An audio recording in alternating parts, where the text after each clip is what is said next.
Well, it's been 5 days since Israel blocked aid from reaching Gaza, and with supplies dwindling fast, European countries have now issued a joint urgent statement. The foreign ministers of Germany, France, and the UK have all called on Israel to abide by its international obligations in allowing food, fuel, and medicine into Gaza. They say humanitarian aid should never be contingent on a ceasefire or used as a political tool. Hani Mahmoud joining us now from Gaza City. Hani, tell us about the impact this blockade is having on people in Gaza and what you're hearing from your end on the ground about these direct talks held between Hamas and the United States.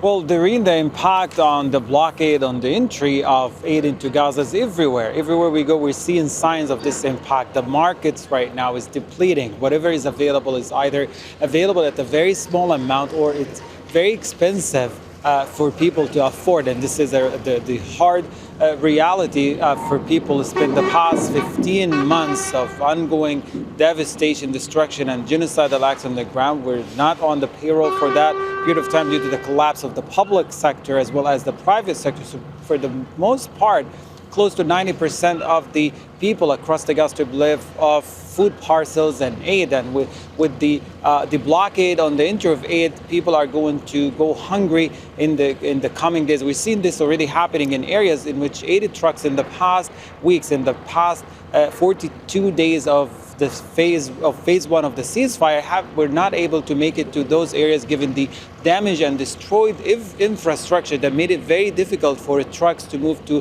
parts in the northern part of the strip. So already people live in dire situations, and it's not just food, Doreen, it's also hospitals. Doctors talk about the struggle that they have every day due to the shortage of medical supplies getting in. Hospitals struggle to operate. There is no fuel to sustain their operations.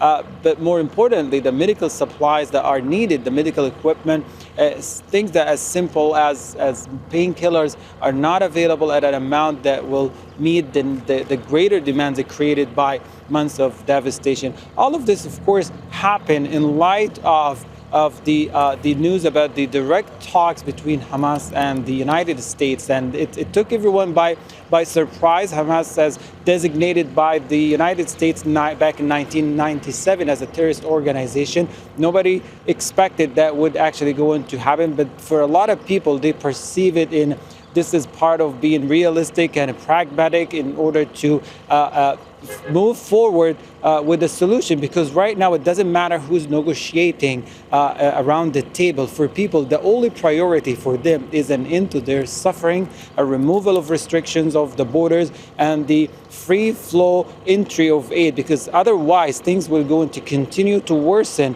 by the hours, and we're seeing already signs of this happening on the ground. Okay, thank you. Hani Mahmoud reporting from Gaza City. Make sure to subscribe to our channel to get the latest news from Al Jazeera.